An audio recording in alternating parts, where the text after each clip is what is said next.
উচ্চ রক্তচাপের সমস্যায় অনেকেই ভোগেন। রক্তচাপ খুব বেশি বেড়ে গেলে শরীরে নানা রকম জটিলতা তৈরি হতে পারে। যাদের রক্তচাপ অনেক বেশি তাদের অনেক সময়ে নিয়মিত ওষুধ খেয়ে যেতে হয়। অনেক সময় সব কিছুর পরেও রক্তচাপ কমানো মুশকিল হয়ে পড়ে। তাই বেশি বাড়াবাড়ি হওয়ার আগেই বাড়িতে কিছু ঘরোয়া উপায় মেনে চলার চেষ্টা করুন। স্বাস্থ্যকর জীবনযাপন বেছে নিন, হয়তো অনেকটাই সমস্যা কমতে পারে। রিফাইন্ড কার্বোহাইড্রেট এড়িয়ে চলুন।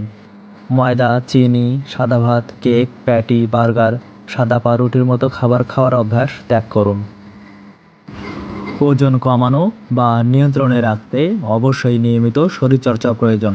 যাদের উচ্চ রক্তচাপ রয়েছে তাদের প্রত্যেক দিন অন্তত 30 থেকে 40 মিনিট শরীরচর্চা করা আবশ্যিক। বিশ্ব স্বাস্থ্য সংস্থা জানিয়েছে প্রত্যেক দিন 5 গ্রামের বেশি লবণ খাওয়া উচিত নয়।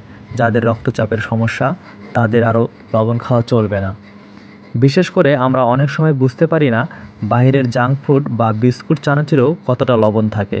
তাই বাইরের খাবার খাওয়ার আগে সাবধান হন। যাদের উচ্চ রক্তচাপ রয়েছে তাদের জন্য পটাশিয়াম অত্যন্ত জরুরি।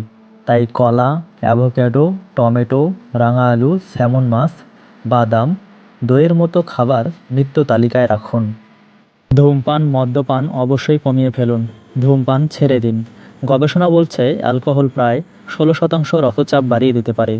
নিকোটিনও আমাদের রক্তনালীর মারাত্মক ক্ষতি করে, তাই এগুলো এড়িয়ে চলাই ভালো। যদি স্বাস্থ্যকর জীবন মেনে নেন তাহলে ধীরে ধীরে নিজে থেকেই রক্তচাপ নিয়ন্ত্রণে চলে আসবে। পর্যাপ্ত পরিমাণে ঘুম, জল খাওয়া এবং মানসিক চাপ কম করলে শরীরে অনেক সমস্যা কমে যেতে পারে।